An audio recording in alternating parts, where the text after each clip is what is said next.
Quand on veut aborder un sujet, il faut quand même le cadrer un petit peu, savoir de quoi on va parler. Donc on se donne une définition nominale.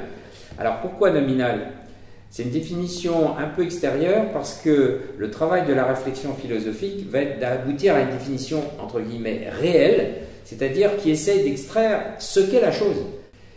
Si on parle de l'homme d'un point de vue anthropologique, on peut dire une définition de l'homme parmi d'autres, c'est bipède sans plume. On voit bien que ça peut décrire l'homme, mais enfin ça reste un peu extérieur. Ça sera une définition nominale. Et puis une définition réelle, c'est une définition qui exprimerait la nature propre de l'homme en tant qu'homme. Par exemple, Aristote, il propose comme définition de l'homme animal rationnel. Il est animal d'un côté, mais il a justement cette capacité spécifique qui se traduit par le langage d'avoir une raison différente de la capacité des animaux. Donc on passe de la définition nominale à la définition réelle. Comment on pourrait faire pour définir avec un peu plus de précision ce qu'on entend par communication? Ce serait la manière de transmettre des informations ou ses idées à autrui. Je pense que communication, ça a la même racine que commun. Donc ça sous-entend dans la communication une relation avec un autre, pas forcément quelqu'un extérieur, ça peut être aussi, je sais pas, par exemple avec Dieu ou avec une intériorité. En tout cas, mettre en commun. Dans communication, il y a l'idée générale de mettre en commun. C'est tellement vrai qu'il y a la communication des idées, etc. Mais on peut communiquer ses biens. Par mon testament, je communique tous mes biens. Ça peut se dire. Communiquer, c'est mettre en commun avec quelqu'un. Ça, c'est la notion qu'on remet au sens le plus général du terme. Et puis, il y a le sens plus restreint de mettre en commun ce qui nous est plus intérieur, ce qui nous est propre. Et donc ça, c'est l'idée un peu plus serrée de la communication. Enfin, je pense que déjà, il y a l'idée que quand on parle de communication, ça veut dire qu'on met quelque chose en commun. D'ailleurs, l'autre définition qu'aime proposer Aristote de l'être humain, avec animal rationnel, c'est animal social. Et pour lui, c'est la même chose.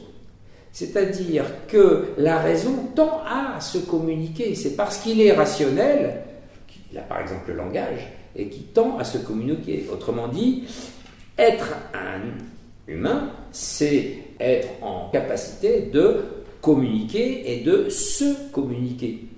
C'est donc quelque chose de tout à fait fondamental. Mais on peut très bien communiquer sans la raison. Tout à fait. Si on dit que la raison est une spécificité humaine, les animaux n'ont pas de raison, au sens propre du terme, et ils communiquent, c'est certain. On peut communiquer sans la raison.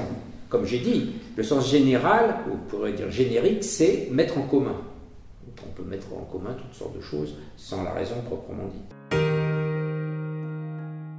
Quelle est la différence entre le langage animal et le langage humain, la langue?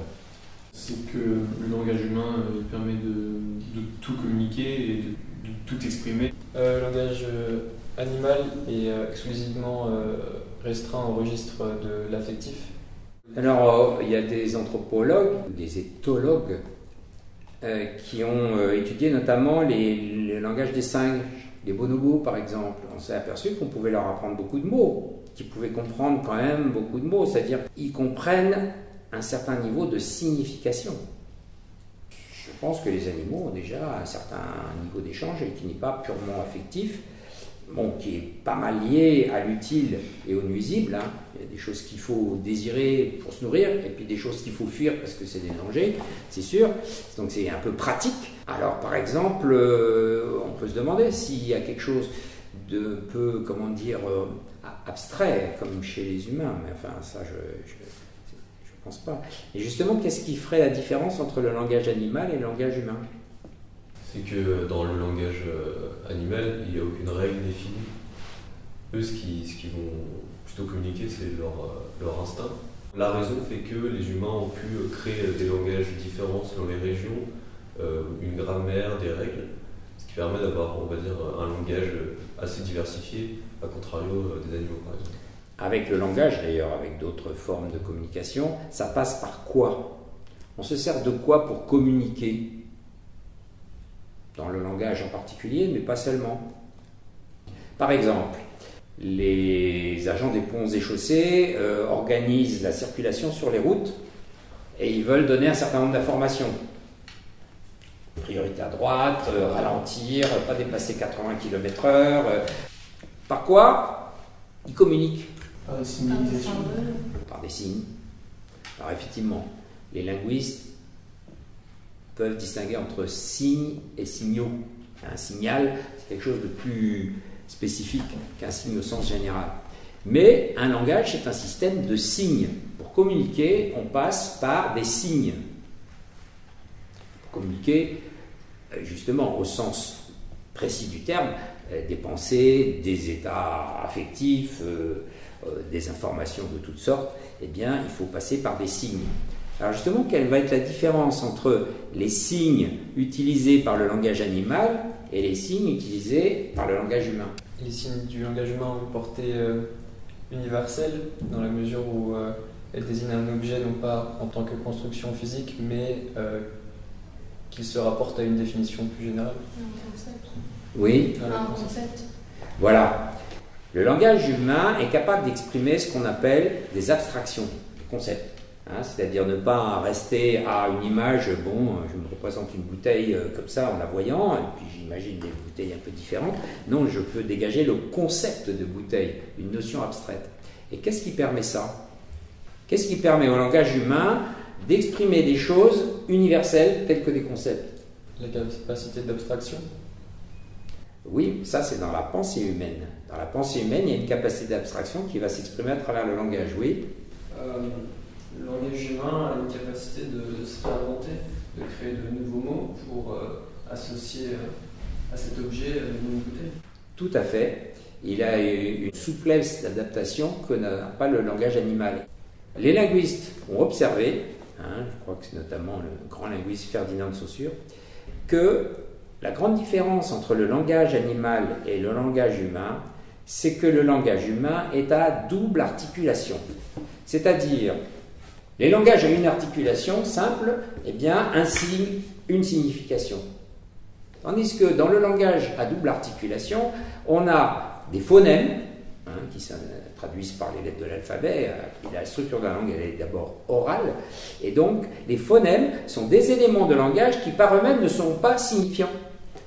Pe, be, o, a, bon, par hasard ça peut signifier, mais en principe c'est des éléments de signification qu'il faut combiner pour arriver à ce qu'on appelle des monèmes, qui sont là des structures élémentaires de signification. Donc le langage humain, il est à double articulation, et c'est le seul langage qui est fait de cette manière. Alors, grâce à cette double articulation, on a comme des briques, comme des éléments qui permettent effectivement de formuler n'importe quelle pensée, n'importe quelle expression, n'importe quelle information qu'on veut communiquer. Donc il y a une souplesse et une universalité dans le langage qui exprime la capacité d'universalité de la pensée humaine. Il y a un rapport entre les deux. Je pense qu'on n'insiste pas assez aujourd'hui, notamment les gens qui dénient la distinction entre l'homme et l'animal, les antispécistes par exemple, eh bien, ils ne réfléchissent pas assez sur cette caractéristique du langage humain, de la communication langagière humaine, qui présuppose un langage à double articulation. Donc ça permet du coup d'exprimer toutes les pensées, y compris les plus abstraites. Donc il y a une relation étroite entre la structure du langage humain et la capacité d'abstraction. Alors c'est quoi la capacité d'abstraction? Est-ce que les animaux peuvent abstraire? C'est assimiler un objet précis à une idée générale. Voilà. Et qu'est-ce qui caractérise un objet précis? Qu'est-ce qui caractérise cette bouteille? Ou n'importe quel objet particulier. Sa composition même atomique. C'est juste comme idée. En fait, c'est sa matière.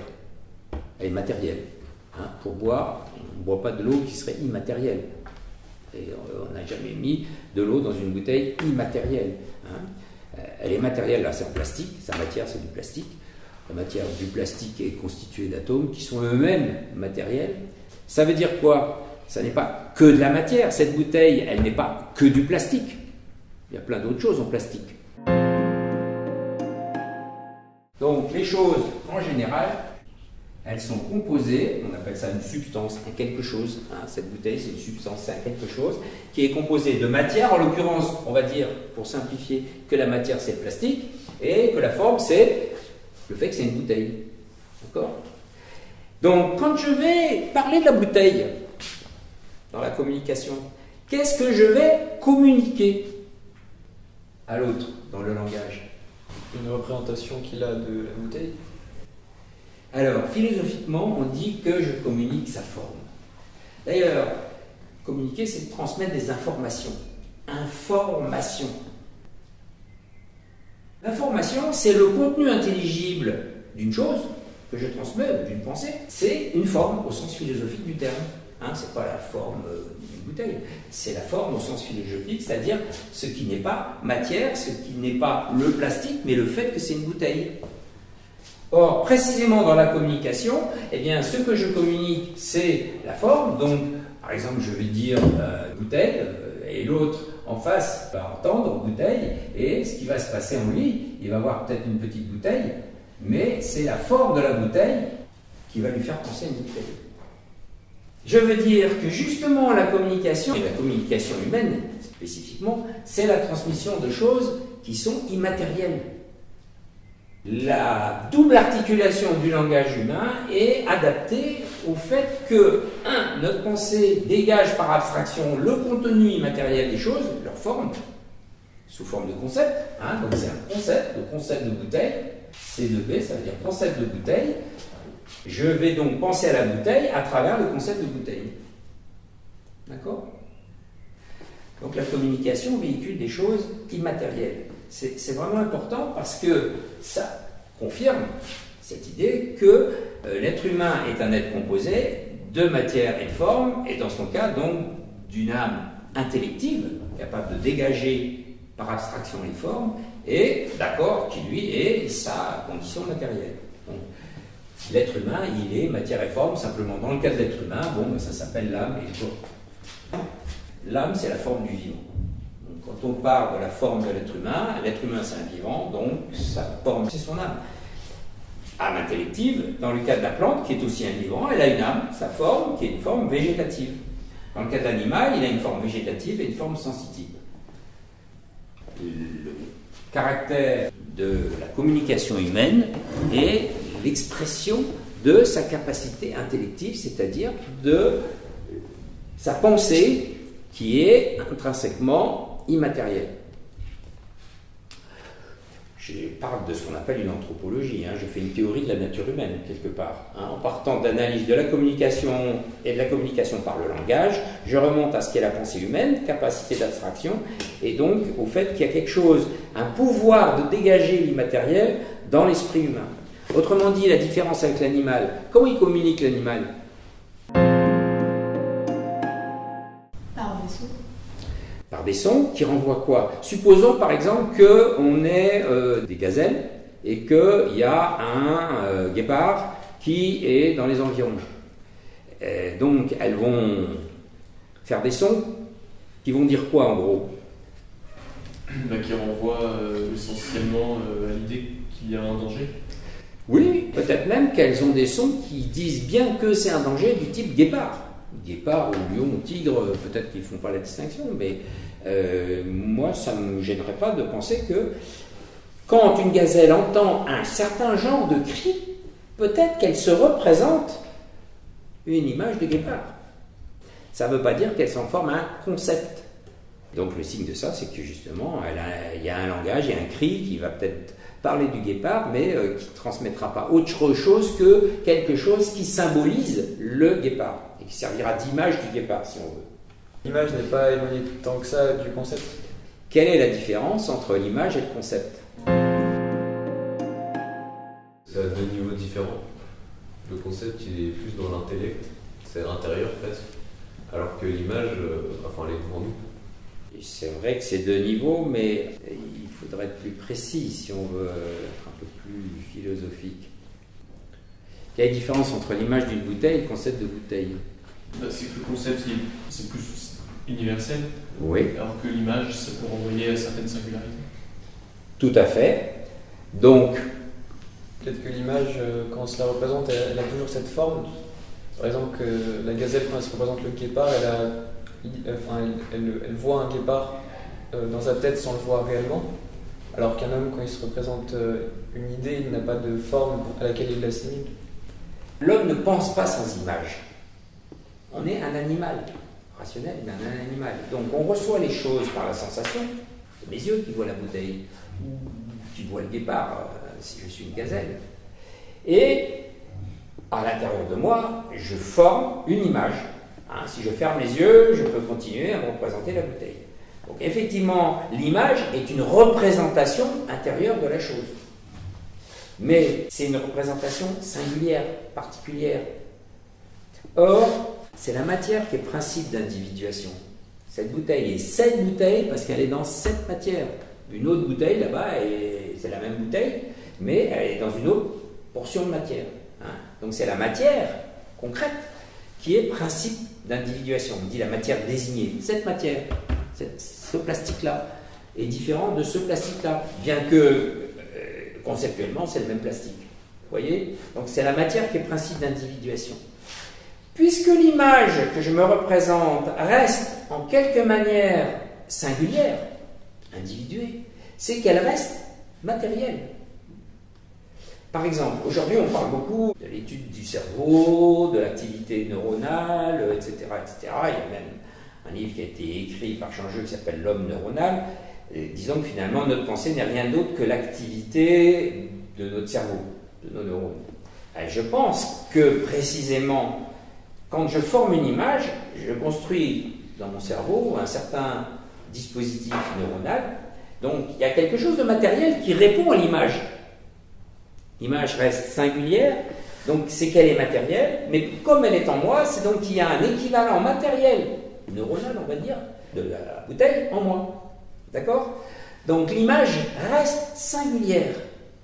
Et comme tu l'as fait remarquer, eh bien, le concept étant universel, ça veut dire qu'il se dégage de la matière. Il y a équivalence entre la notion d'universalité et la notion d'immatérialité. Hein, si on prend bien conscience de ce qu'est la matière, qui effectivement individue les choses, corporellement en quelque sorte, que précisément l'image, c'est quelque chose que j'intériorise, mais qui reste singulier, donc d'une certaine façon matérielle, matérialisé en moi, dans mon cerveau, et que le concept qui lui est universel se dégage de toute singularité, et donc, en tant qu'universel, il est immatériel. Le propre de la pensée humaine, c'est de dégager l'immatériel. Et donc le propre de la communication humaine sera de transmettre de l'information, c'est-à-dire de l'immatériel.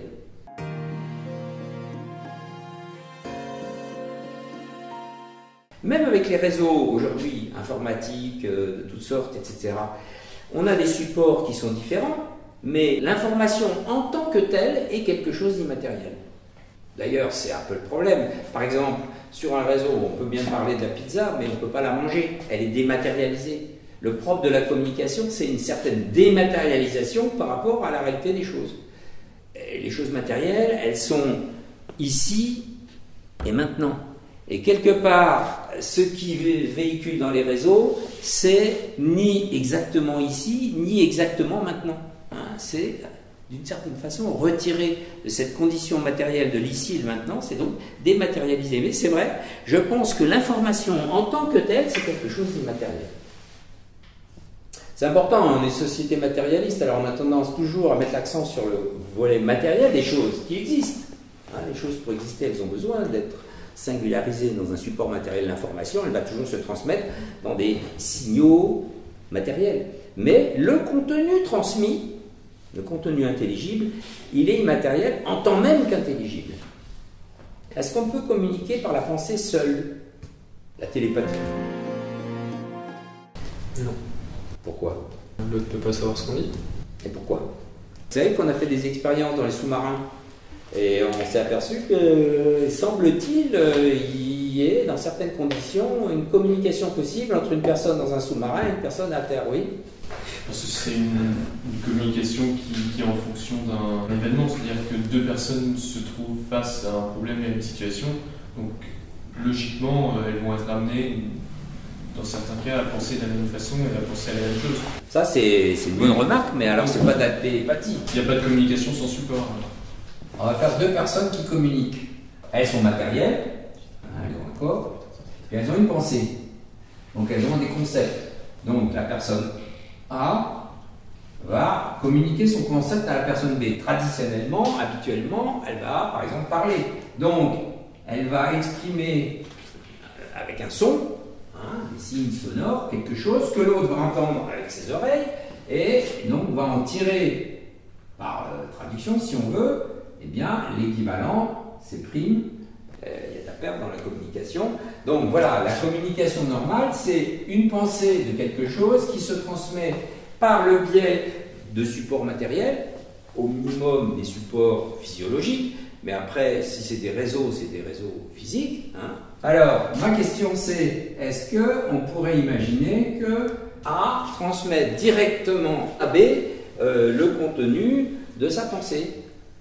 C'est ça la télépathie, ça serait ça, communiquer directement par la pensée. Peut-être par des émotions directement, que par le langage au sens du logos. On pourrait penser, il y a des gens qui ont soutenu que la pensée, c'est le langage. C'est la même chose, c'est-à-dire que c'est le langage intérieur en quelque sorte. Moi, je soutiens que la pensée n'est pas réductible au langage. C'est tellement vrai que justement, il y a la langue des signes, par exemple, les gens qui pensent et qui s'expriment par la langue des signes, ce ne sera pas par le langage. Il y a plusieurs manières. Donc, mais qu'est-ce qu'il faudrait pour que ça marche? S'il y a vraiment télépathie, il n'y a aucun moyen matériel de communication. Oui. Non, mais je pense que c'est du hasard. Les fois où cette expérience a marché, ça a été des moments où, par hasard, les deux personnes ont songé au même concept. Donc il y a eu... Quand les expérimentations sont bien menées, on fait des choses en double aveugle, etc. Enfin bref, on cherche dans la mesure du possible à éliminer le hasard. Donc, faisons l'hypothèse, jouons le jeu, faisons l'hypothèse qu'effectivement on a mis en évidence une véritable télépathie.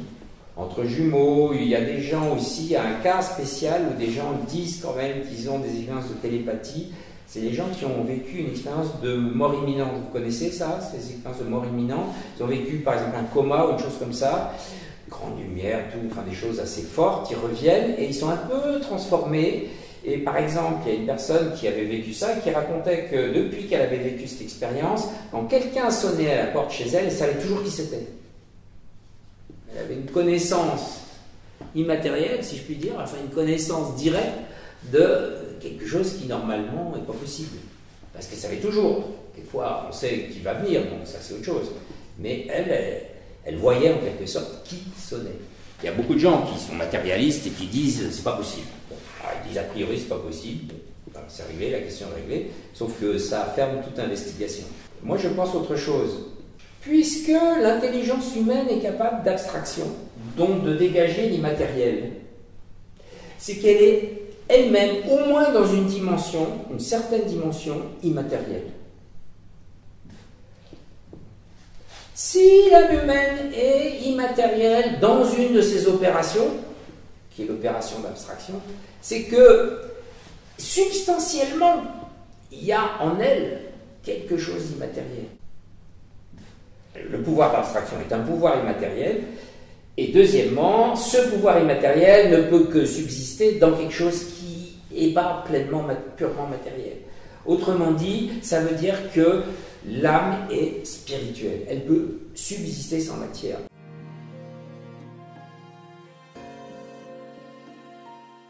L'intelligence humaine, la capacité d'abstraction de l'intelligence humaine est au moins l'indice, si ce n'est la preuve, que l'âme humaine est capable d'une certaine autonomie par rapport à sa dimension corporelle.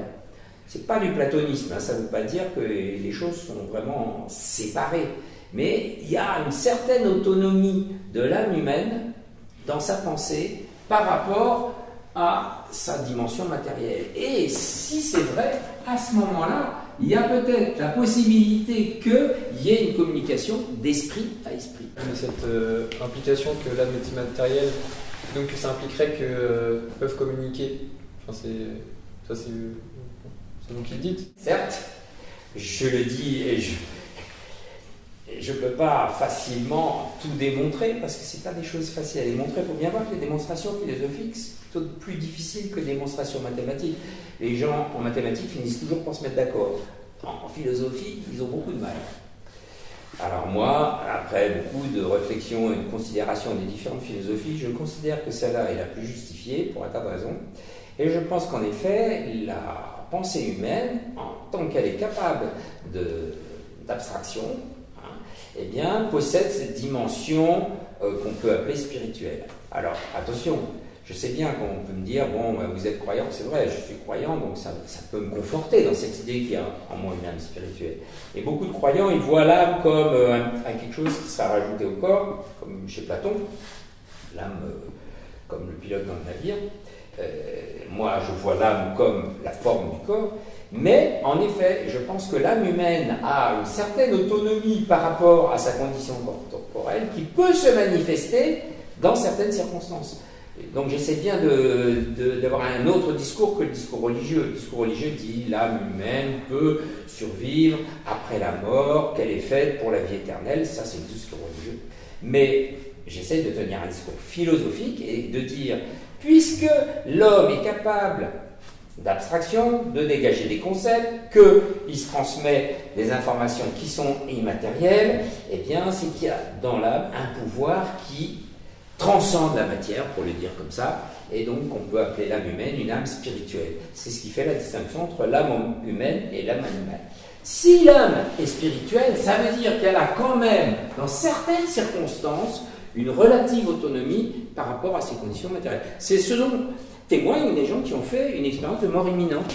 Je pense qu'en général, les gens qui croient à ces expériences, on tire des conclusions platoniciennes, c'est-à-dire qu'il y aurait l'âme et le corps, comme deux choses séparées. Moi, je reste aristotélicien, mais par contre, en aristotélicien que je suis, eh bien, je crois quand même que l'âme a cette autonomie par son intelligence qui lui permet, dans certaines conditions, de communiquer directement d'esprit à esprit. Je pense que c'est le cas aussi de certains médiums. Les médiums ne sont pas tous des charlatans, pas forcément. Il est possible que certains médiums obtiennent des informations par contact direct avec un monde plus spirituel. C'est possible. C'est possible dans notre perspective, en tout cas, à partir du moment où l'âme humaine peut subsister sans sa condition corporelle. Alors, elle peut que subsister, mais ça suffit pour expliquer que cette communication soit possible. C'est vraiment important, ça veut dire que la communication humaine, selon moi, c'est quand même vraiment l'échange d'une dimension spirituelle de l'homme. C'est pour ça que quand Aristote dit que l'homme est un animal rationnel, bon, comme on l'a vu, il veut dire aussi que c'est un animal social, il vit par sa communication, mais ça veut dire aussi que c'est un animal spirituel. Parce que la raison humaine, puisqu'elle est capable d'abstraction, c'est qu'elle a une dimension spirituelle, c'est-à-dire pas réductible à sa condition matérielle.